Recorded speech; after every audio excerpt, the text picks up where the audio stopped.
seated.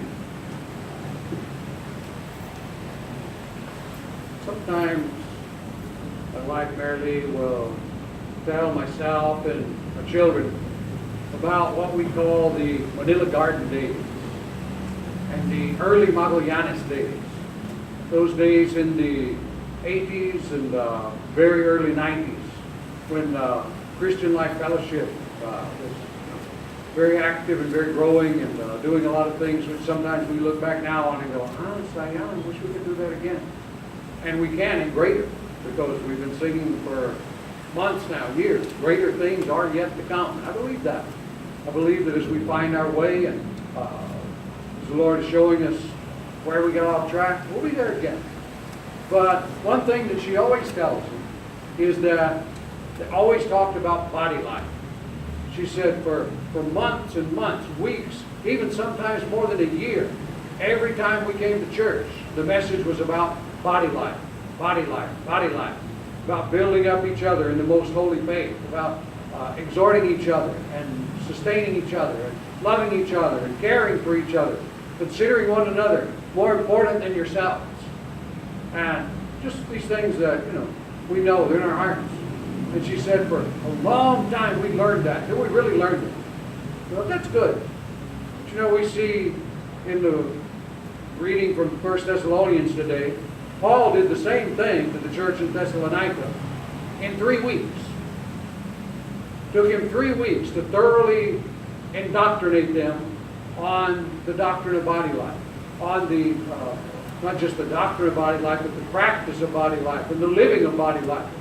Because if you're to believe Acts chapter 17, when Paul first founded the church in Thessalonica, he only stayed there 3 weeks until people ran him out of town.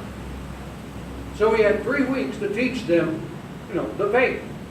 And the thing that really got through to them was body life. Because if you read 1 Thessalonians over and over again, he says, you're loving each other, you're walking in love and faith. People tell me about your love and faith, and it's known all over that part of the world. He says, good for you. And then as you read through the rest of 1 Thessalonians, you realize all the way in chapter 5, he finally says, oh, I forgot to tell you about the resurrection.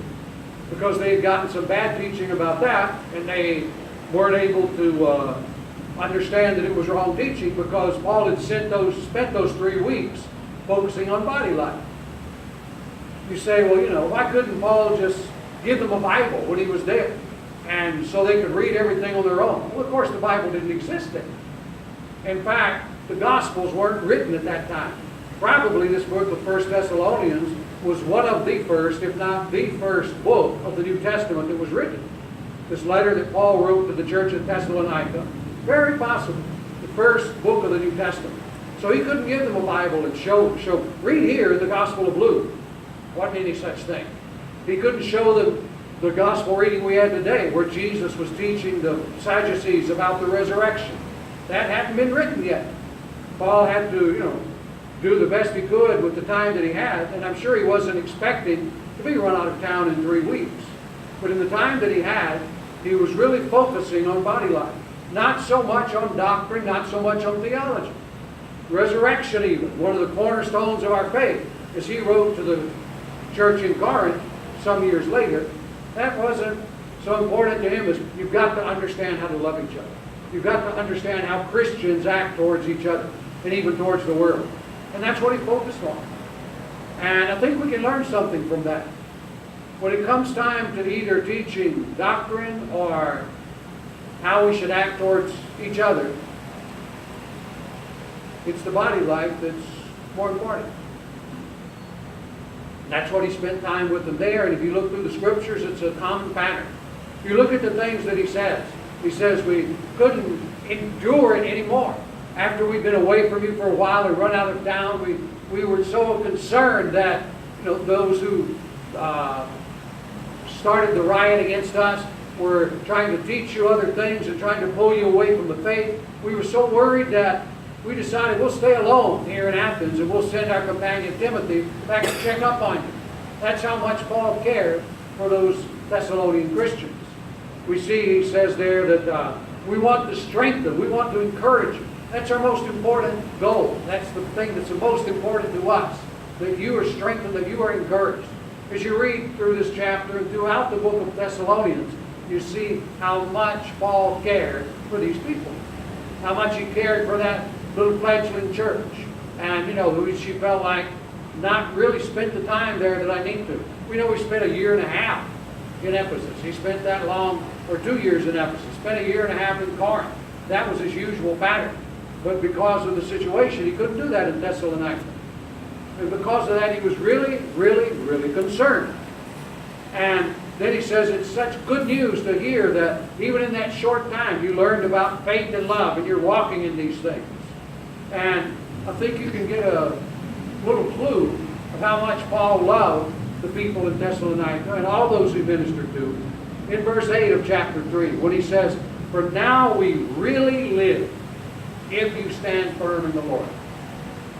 Imagine, look at what he said. The other things of life, they're not so important. What we really live, if we know you're doing well in faith. If we know your love for Jesus is increasing. If we know your love for each other is increasing.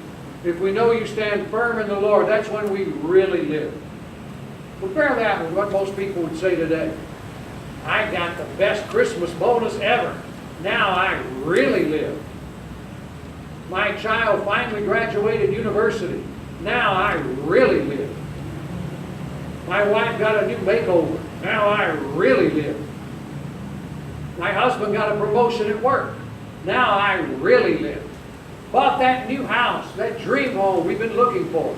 Now I really live. I got a great new dress. Now I really live. I was invited to a very important Christmas party where only the A-listers get invited to. Now I really live. That's where most of us would be. But not Paul. Paul says, when do I really live? When the people that I've discipled stand up and receive the message and walk strong in the faith. For Paul, effective discipleship was more important than any of those other things. Anything else. He says, when it comes to material things, I know how to abound. I know how to abase. I don't care. But what I really, really, really want to know are the believers in all the churches around that we've started. Are they doing well? If we hear a report that something's not going well, I'll write them a letter and correct it. If I hear they're doing well, I'll write them a letter and encourage them and say, you're abounding in love, keep doing it, more and more and more. Like what he said here to the church in Thessalonica. Again, just a quick overview and an understanding of what's really important to the Lord. It's what he's leading us into in the coming year, and especially even this coming Saturday, is do we love God's children? Do we make sure that God's love is planted in their heart and they have learned to love each other? And they've learned, yes, body life.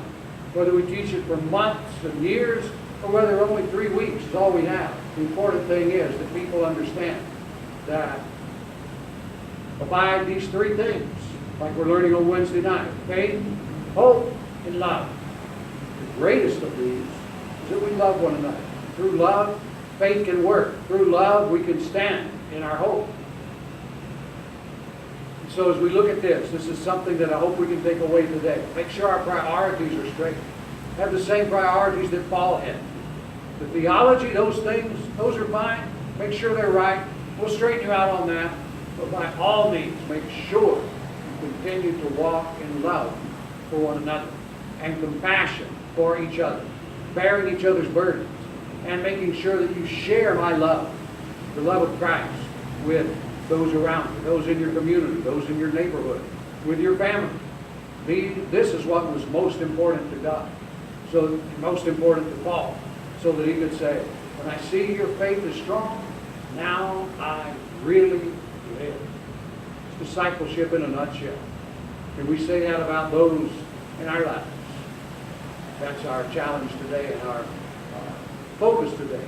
Make sure we're focused on these things in our Christian life. For those that we work with are also right there focused on the love of the brethren for one another. We stand.